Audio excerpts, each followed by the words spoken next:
You ask Tiger to solve. This deals with linear equations with one unknown.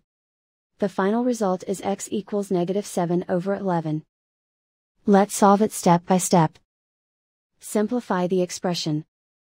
Simplify the arithmetic. Group all x terms on the left side of the equation.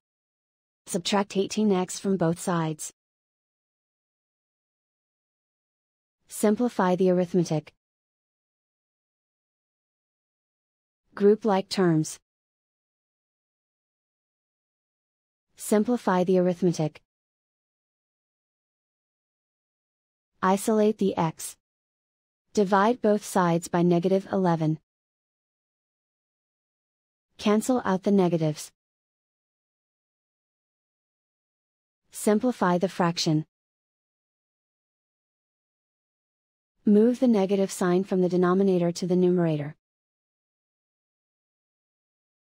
And so the final result is x equals -7/11.